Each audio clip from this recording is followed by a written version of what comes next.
Yeah.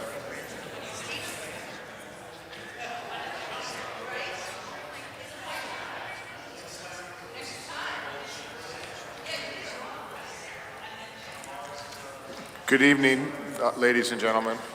Welcome.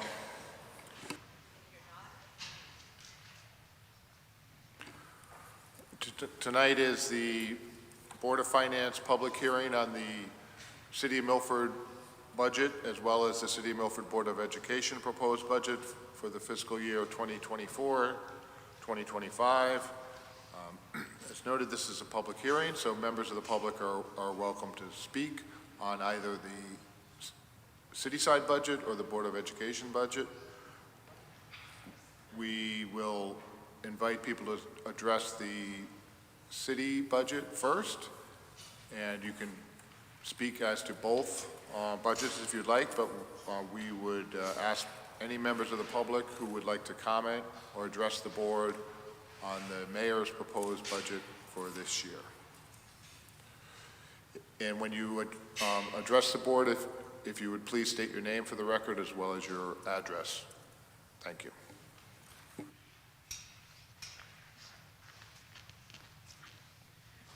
Hi, my name is Emmeline Harrigan and I reside at 107 Orinoco Road. I had the opportunity to review the mayor's budget and one of the things that I know was requested within the mayor's budget was additional staff in the land use department. In order to grow your grand list, you need land use staff that's appropriate to the size of your community to be able to perform that function adequately.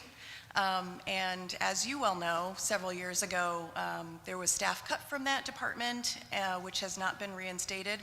I work for a community that, although is slightly larger in population size, is frankly smaller in terms of commercial component, in terms of the amount of commercial businesses that it has, and the staffing is significantly more, and they're able to kind of process those applications much more effectively and efficiently, and really kind of add those very exciting economic development opportunities back to the community's grand list in a way that's much more robust than I think Milford is able to do with its very limited staffing.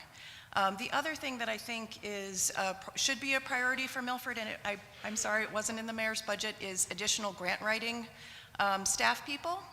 That's a technical staff person. I know that the different departments contribute to that functionality in helping to inform the areas of the grant, depending on the grant that's being applied for. But I really feel that as a resident who has worked in municipal government for a long period of time, that grant writing pays for itself and then some. Especially in terms of whether you're acquiring open spaces, whether you're applying for remediation funds, or even, some of the other funding that the town has achieved in the past from federal sources or state sources. Again, having a grant writer, whether on a part-time or a full-time basis, really pays for itself. So those are my comments on the city side. Thank you so much.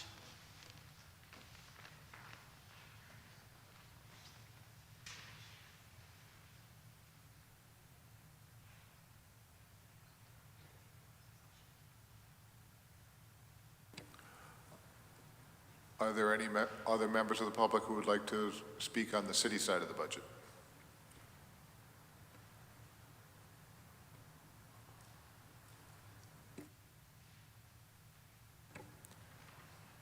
Hearing none, we'll move on to the Board of Ed budget.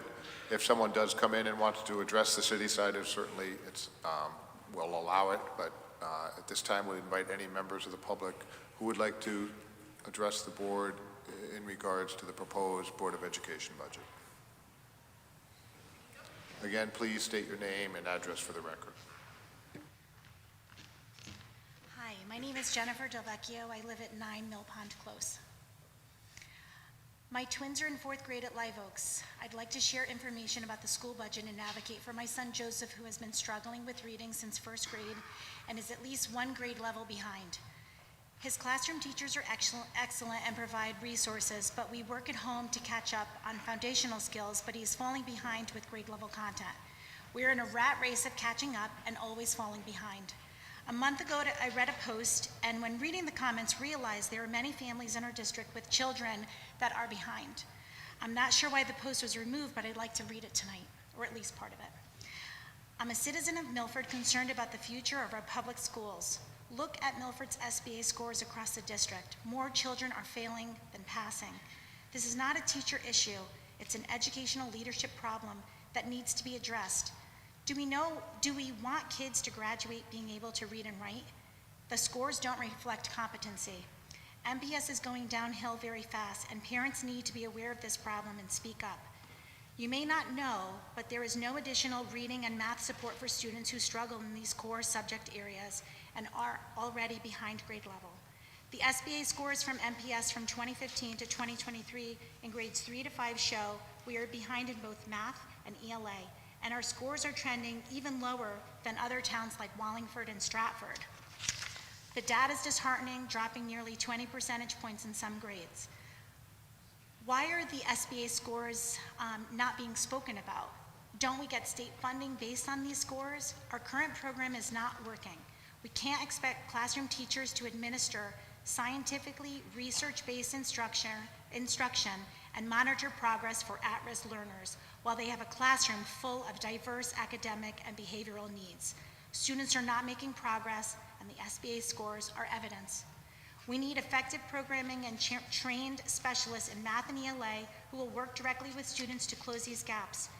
Why are we allocating funding towards so many instructional coaches while there are no interventionists in our schools, especially since 4 coaches per building exceeds the typical amount in public schools?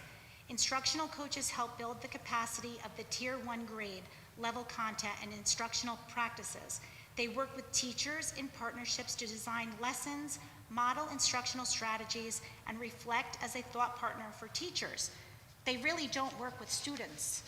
Interventionists work directly with the students. They're performing below grade level. They're responsible for overseeing the programming and progress monitoring of students with identified objectives and goals. What are the ROI on student achievement if these coaches aren't effective and our students continue to struggle? It seems that the Board of Ed is spending a lot of money on programs and coaches that are not working. Our SBA scores are trending horribly in comparison to other similar districts. I've also heard we're in a spending freeze, but we have 4 months left in the school year. Thank you for listening. My son Joseph wanted to be here tonight because he actually wanted to speak, and he wanted to tell you all he is a smart guy. He really wants to learn, and he is so struggling because while he's in his class, he always feels like he's the dumbest guy in the room. And I'm standing here tonight way out of my comfort zone. I appreciate your time, but I really do want you to consider, maybe there's something that we're missing here in this budget. I'm for full funding of everything. I just want the money spent on the kids who really need it. Thank you very much.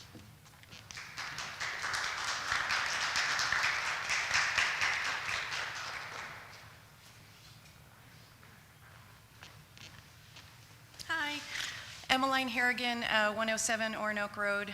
I wanted to speak to the Board of Education side of the budget as well, but I wanted to preface my remarks by kind of talking about the annual comprehensive fiscal report that was just issued at the end of December. I want to thank Mr. Aradisi for being so thorough in that report, and hopefully that's something that you also review as well. What it speaks to comprehensively is that the city's fiscal health is quite good.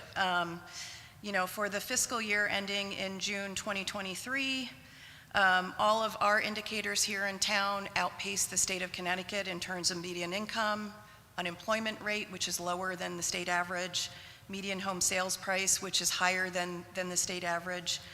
Our taxable grand list is $7.96 billion, which is $66 million over the previous year. If you drive around Milford, you can see that there's plenty of residential properties under construction, business properties that are under construction. So we know, without explicitly knowing what the dollar amount is going to be, that that's going to add to our grand list totals for next year as well. So we are a very financially healthy community. Our top 10 grand list payers pay 6.6% of the grand list, and those are stable taxpayers, a lot of them being utilities, which are not going anywhere. So, you know, we're luckier than most communities. The independent auditor for the town found that revenues were $22 million more than the $2.87 million budget that was anticipated for last year. So again, our revenue stream is sound, our expenditures are sensible. This was in part due to the tax collection rate, and which was higher than anticipated than budgeted for, and the operational revenues that were higher than budgeted for. And by that, what that means is, for example, if in the budget for last year, they expected that they were going to get $10 million in building permit fees, they instead got $12 million, and that added to the increased revenue that was expected. I've watched the Board of Education process for the budget that's being proposed to you this year. As has been told to you in prior years, the Board of Ed and the school administration, they zero out the budget and they rebuild it every single year. So it's not based on things that they did in prior years, it's based on the district's needs today. How many students do we have per each school? What does that mean for staffing? What is the age of the buildings that we have? What kind of maintenance do those need? What kind of improvements do some of our buildings need to make sure that the educational experience across the board is the same from school to school to school? Because of this, and because of watching our 10 elected Board of Education members very thoughtfully, very intentionally review line item by line item by line item within that Board of Education budget, I feel like what's being presented to you is in line with standard inflation increases. This is not a dream big budget. This is providing what the vision for the Board of Ed intends to provide to Milford families and Milford students. And just like I think on the city side, it's prudent, both are prudent. Milford is not struggling. We have very healthy revenues. I think that increases in line with inflation are appropriate for both sides of the budget, and certainly for the Board of Ed side. Thank you.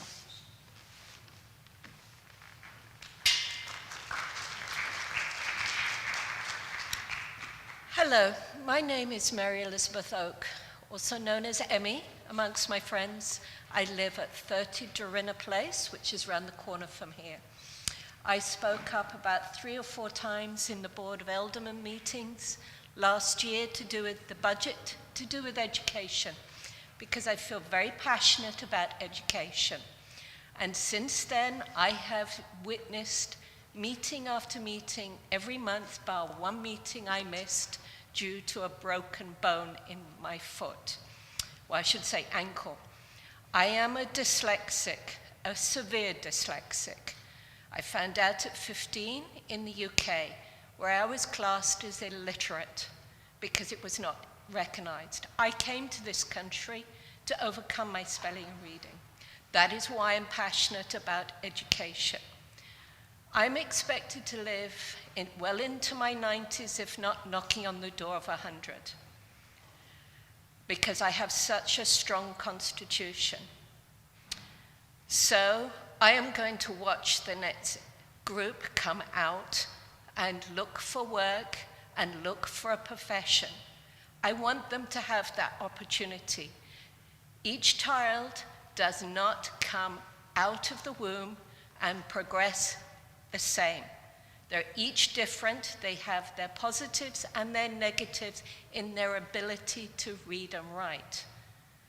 I'm an example of that. I had a deficit, but I ended up with a BA, 2 masters, and a partial PhD. I worked in retail. I was a dyer. I ended up being the second in command of the biggest design studio in carpets in this country.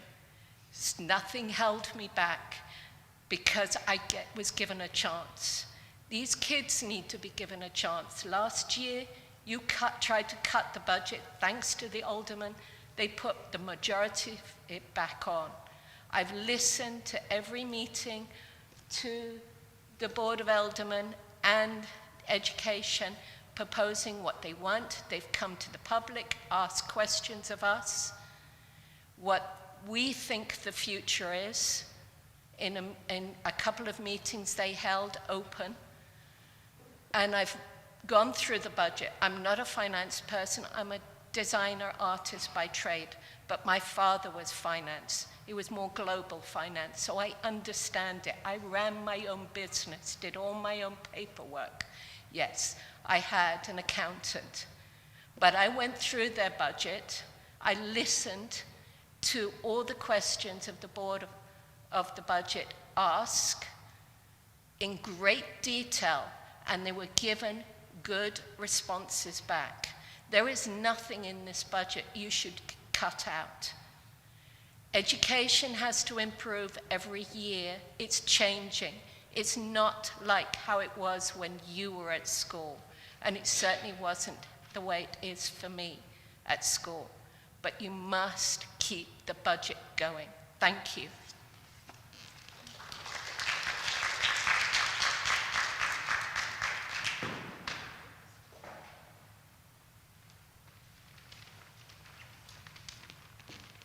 Hello, my name is Kimberly Reel and I live at 13 Chaucer Court.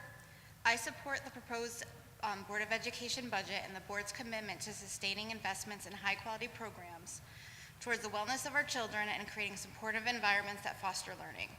I have an 8-year-old son that meets with his school social worker weekly to work on appropriate peer interactions, emotional regulation, and management of frustration. This support has been so very valuable to his development as a person. Without this help, he would definitely struggle with development of healthy relationships with his peers, with engagement of others, and with maintaining these friendships. I also have a 12-year-old daughter who is lucky to be in the Milford school system and have such classes as student development. I believe it builds on skills of collaboration, healthy relationships, and academic success that will serve her well in the future. It is taught by one of the school's social workers. During the first week she had this class, however, there was some conflicts due to things that were happening at the school, and her instructor, as a social worker, had to tend to them. The instructor ended up missing 3 of the 5 classes that first week. I'm sure the school will make every attempt to make sure my daughter's class receives the information missed, but that is one example of why we need each and every one of our mental health champions, support staff, and paraeducators. They are an integral part of the success of the entire Milford student body and an investment to the community's future as they are shaping our youth. I know that the Board of Finance has a complicated discussion ahead of them, and I thank you for your commitment to Milford.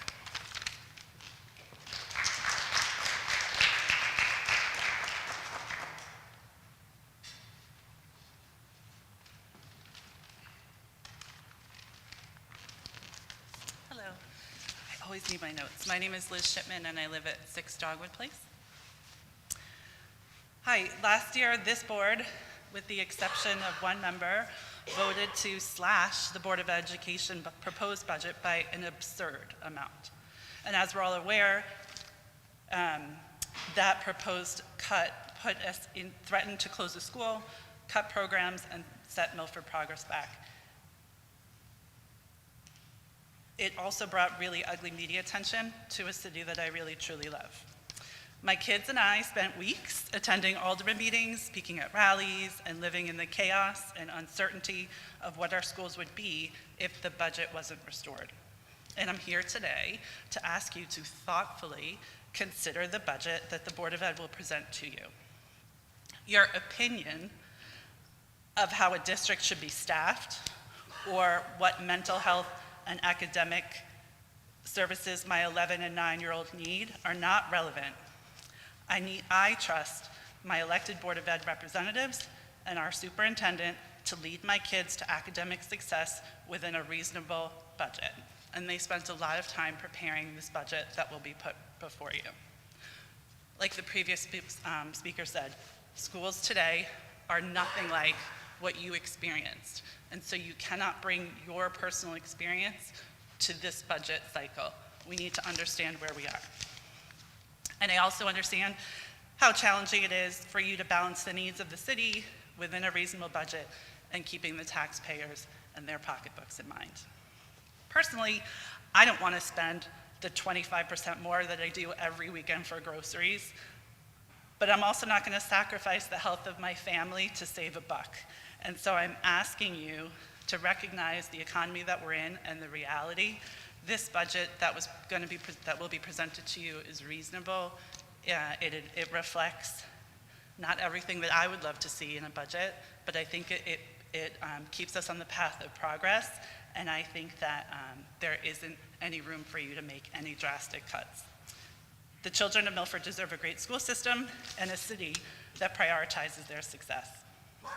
So I'm asking you again, please don't make the same mistakes that you made last year when you made a huge cut without really thoughtful consideration or discussion. I watched those meetings last year, and I didn't see a lot of thoughtful discussion. Please ask the questions. Know what the counselors are doing in the schools. Know what the coaches are doing before you dismiss them and cut them out of a budget. The families of Milford and my 2 little kids are watching. Thank you for your time.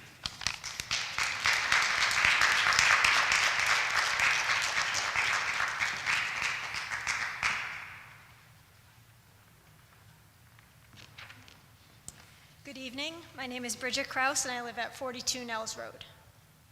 I'm a parent to 4 school-aged kids.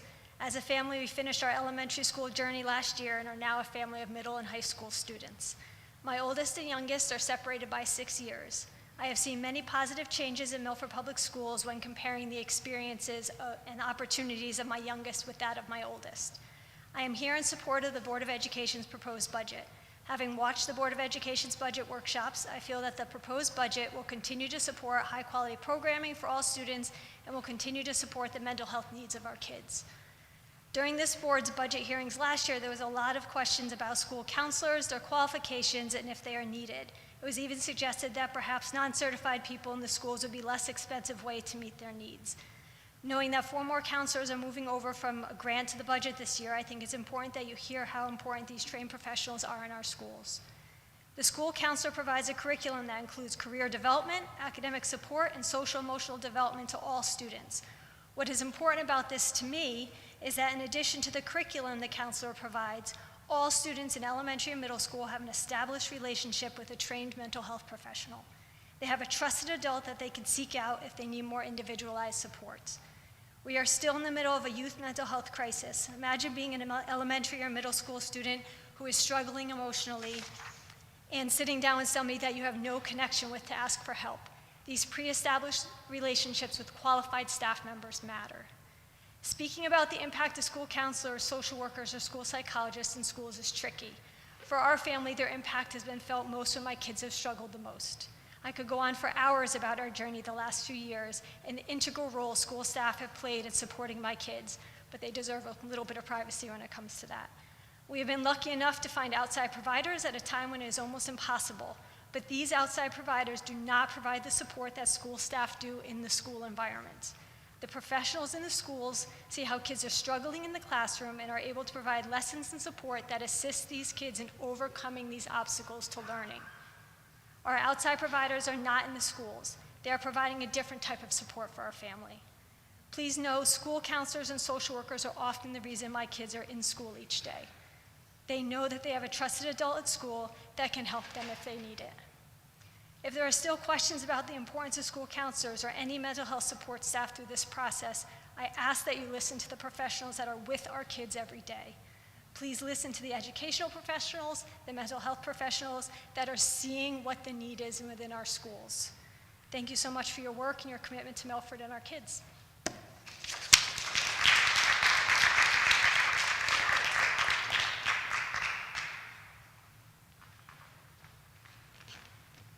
Good evening. My name is Tracy Hock. I live at 44 Bernadine Road. I'm here tonight to express my support for the proposed Board of Education budget and their commitment to the academic and mental well-being of our children. I have 2 children in the Milford school system. My son is a freshman at law, and my daughter is a 7th grader at West Shore. I've lived in Milford my whole life, and I'm happy to raise my children here. Sorry, I lost my place. I want to speak to you tonight regarding the value of school counselors and echo a lot of what Bridget just said. The addition of school counselors has been invaluable to the students of Milford. Before counselors, the school had their social workers and their school psychologists to assist in the day-to-day mental well-being of student body, but most of their time needs to be spent on the students who have IEPs and 504 plans with specific requirements. Don't get me wrong, the social workers and psychologists did the best they could, but there's just not enough time in the day. Once counselors were introduced, my daughter had a go-to person she knew could help with her anytime. Whether it was difficulties with friends, worried about a test, trouble with a particular teacher, she could reach out and get help navigating the situation that same day in that moment. It's made for such a much happier kid. It's reduced her worries, knowing that whatever happens, she has that trusted adult whose main job is to help her through it. And she's one of many. I hear her friends talk about the counselors and how they've helped them. I had two very anxious and emotional little elementary school kids, and they had, they did their best to try and get through the day, but if they had had that person in kindergarten, first grade, second grade, I feel like it would have been a much easier transition for my son to start elementary school, and those weren't introduced until he was in later elementary school. I've seen how much it's helped my daughter at being the younger one. I also currently work in another district, similar size and layout of Milford, and we do not have counselors. And I work with my social work and my school psych colleagues, and I hear a lot of complaint from them how they don't have enough time to help the general student body. The social worker has a little envelope outside her door where people can put little notes of things they're concerned about, or teachers can put names of students or things that they're concerned about within their classroom.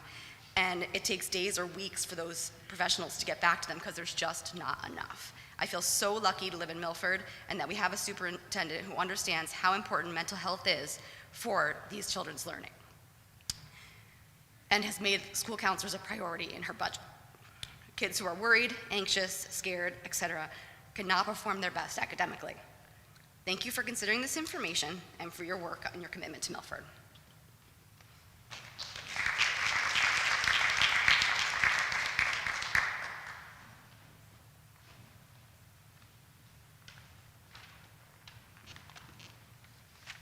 Hello, I'm Sky Cornell, and I'm at 14 Bonsaline Street. I'm here to support fully funding the proposed Board of Education budget. This is a responsible budget. It really it's a plan for addressing our rising costs in fuel, transportation, special education, and for our teachers' contracts. It also includes some really essential investments that we need in our schools. We need to maintain our high-quality programs, teacher support, professional development, student wellness, which you've heard so much about, and our school facilities. I can't remember who said this, but education has to improve every year, and I really appreciated that comment from one of my fellow residents. I wanted to also speak about our school counselors and mental health and wellness, so I'm going to change this a bit so as not to go restate what others said before me, but this school counselor role is really important to our schools. It plays a key part of our school community. When I was growing up, our counselors were really reactive, right? They were reacting to what was going on. At our schools now, and I just want to say a huge thank you to Miss Allie Marino, who's at our school and is our school counselor. They're proactive. They are going into proactively at each of the classrooms. They are making these individual connections with students. They're talking about really essential lessons on things like growth mindset, identifying your emotions, and effective coping strategies. This is so important. As I was thinking on this comment, it's like looking back, it's not that far removed from when our youngest learners had lost 12 to 24 months of peer socialization at really a critical time in their lives and in their brain development. So these aren't, frivolous roles of the school counselors. They're really important, and our students are still really kind of catching up. They need those connections. And for anyone who would ask kind of why can't a teacher sort of add this on, I'll reiterate, I think what Bridget said, the counselors have an expertise. They have master's degrees, they have specialized training here, and they can really partner with the teachers. So I think we need to sustain those supports at the elementary level and even expand them across our schools.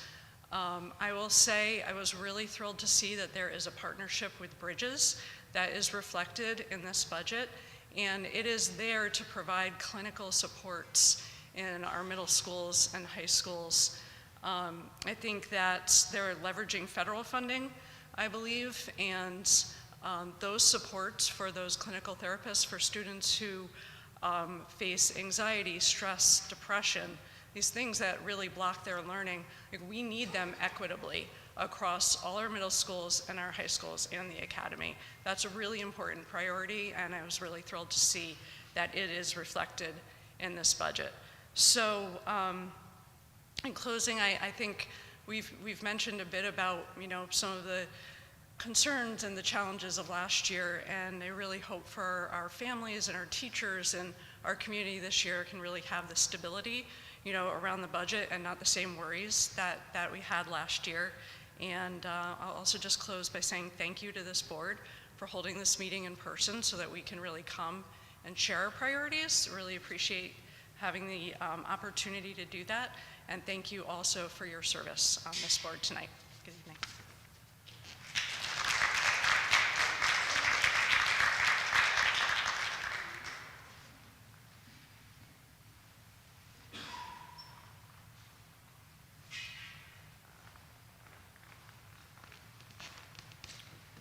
Good evening. My name is Christopher Thomas. I'm a resident at 8 Argyle Road here in Milford, Connecticut. I've lived here for over 20 years. My wife grew up here. We've raised 3 children here. We have 1 still left in high school. I come in full support of the Board of Education budget. Our superintendent and our school board have a proven track record of doing the right things for our students. And we had some controversy last year, and then I'm a social studies teacher in another district. We saw the democratic process play out, and the people of this town overwhelmingly pushed to restore the education funding, to the point where we literally had the Republican and the Democratic parties, one of which led by our current mayor, arguing over who wanted to increase the budget more. So that's what we're going into. So we know, and I respect what you do. I respect all elected officials. I was a small town newspaper reporter. I've covered Board of Finances. I respect the representative democracy, which I teach to students in civics in high school. But please just do your job dutifully. Do your job with reflection to what happened last year, because we all know what the destination is. The destination is going to be full funding of this budget. We know who the mayor is. The mayor was the single greatest champion of the Board of Education funding last year. Okay, so we know where this is going to end up, and I would just ask you to dutifully pay attention to not only your expertise on this board, but the idea of representative government and where this process is going to end up. All right, and maybe save us some extra time to go out and watch Little League games in the spring instead of coming out to meetings. Thank you very much.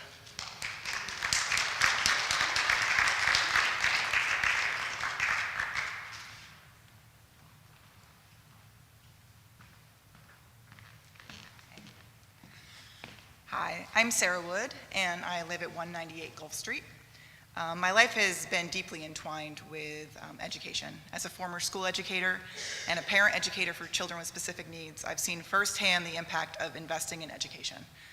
My mom, mother-in-law, brother, sister-in-law, even most of my best friends are all dedicated teachers, some right here in Connecticut. And while I may not be a parent, my professional and personal experiences have shown me the value of investing in education. To undercut education in any way is not just a disservice to our city's children and teachers, it's shortchanging our own future. And the Board of Education's proposed budget is a clear testament to this belief. It enhances mental health support, which is a critical need in the wake of the pandemic's impact on kids. This is also an investment in the emotional well-being of our students, which at the end of the day is as important as their academic success. I also read about the introduction of ASL in middle schools, and as a former special needs teacher, that is very, very neat. It's an incredibly forward-thinking step that responds to our students' interest and could potentially open up new career opportunities. Also, this isn't just about language and communication for all, it's about preparing our students for a world that values diverse skills. The savings the Board of Education identified, which I believe is over $450,000, is a testament to the commitment to fiscal responsibility, without compromising on quality and care. Let's make sure our children and educators have what they need to succeed. Thank you.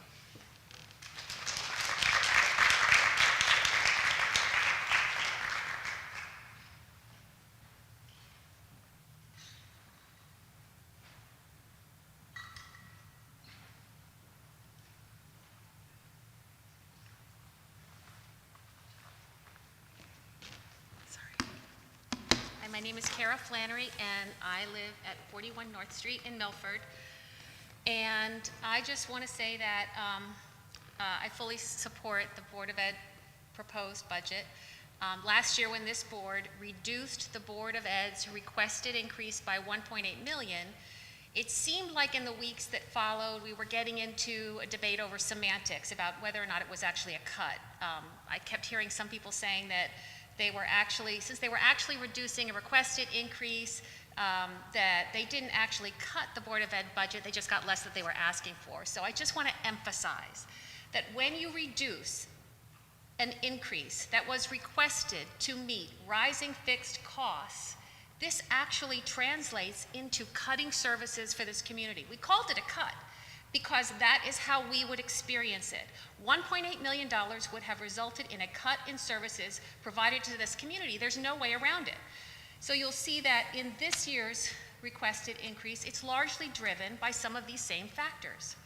So a reduction in that requested increase would result in the same outcomes. Also, last year, I want to remind you that we saw tremendous community support for reinstating full funding, hours of public testimony, hundreds of letters to elected officials, a letter of support from 75 businesses in our community, and thousands of signatures on petitions. So this is a petition of 2,100 signatures of registered Milford voters that we gathered last year, all in favor of reinstating funding. That's 5% of the electorate. I was one of the people out in the community gathering signatures, and out of the hundreds of people I asked to sign this petition, only one person turned me down. We never filed this petition because in the end last year we had unanimous support among the Board of Aldermen to reinstate funding. And in November we saw mayoral candidates campaigning on their support for full funding of school budgets. So if we learned anything as a community from last year, I hope it is that people care about and support school funding in Milford. So I ask you to please, as an appointed board, to respond to what the electorate has already expressed. We support the superintendent, we support the Board of Ed because they are adding value to this community. And so we ask you to fully fund their proposed budget. Thank you.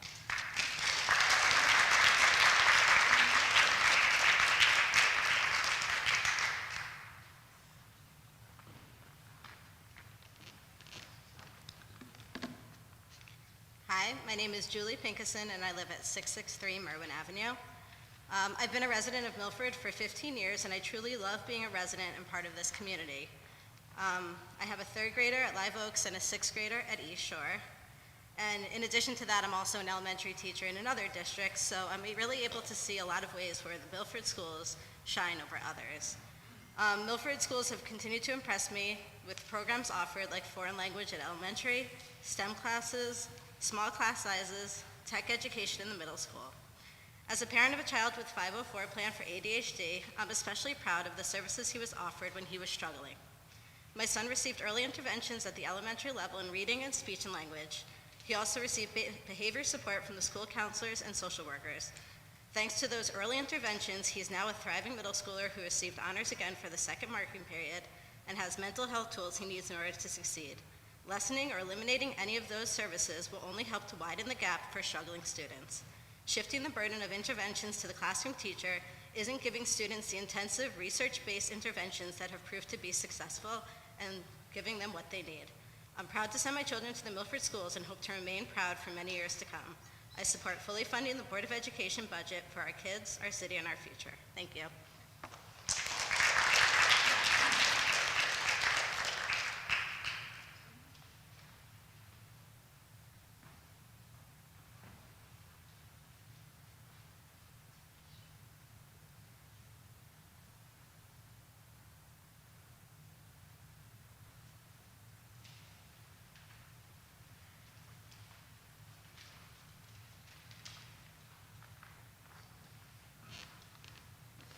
Good evening. I'm Wiley Blake, and I live at 65 Governors Avenue in Milford. I'm here in support of fully funding the Board of Ed's proposed budget for next year. And I just wanted to tell you a little bit about my son. He has worked with school counselors since basically day one in school here in Milford when he started at 4 years old. He's now 14 and just about to finish up at Harborside and go on to high school. He has a super bright kid. He has ADHD, but he's done really well in school and consistently on the honor roll. I think that really is part and parcel due to being involved with the counselors, the school counselors he's been paired with since day one.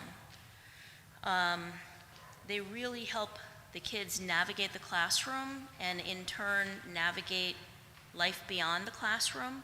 And I think that's something that will really carry him and other students who benefit from working with counselors in their lives. They'll do well in their life and they'll support other people. I just think that I can't imagine what our school journey would have been like had we not had them. And they're really needed now more than ever. I would hate to see the budget cut and school counselors removed or cut out of the budget at some schools, or maybe spread even more thin than they are. So please fully fund the budget, and that way we can continue to meet the needs of the families of our fine city and keep the progress going. Thank you.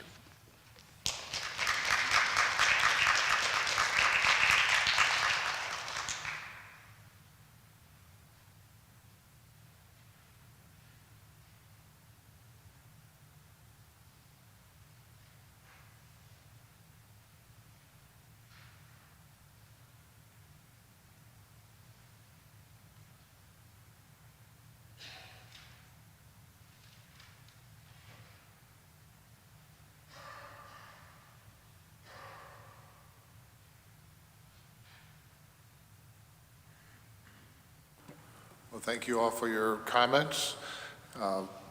Is there anyone else who would like to address the board on either the Board of Education budget or the city budget at this time? Just so people know, the public hearing, well, the hearing will stay open, but this will be the last opportunity for the public to address the board. We go into technical sessions with department heads after this. So if you'd like to address the board, now's your opportunity to do so.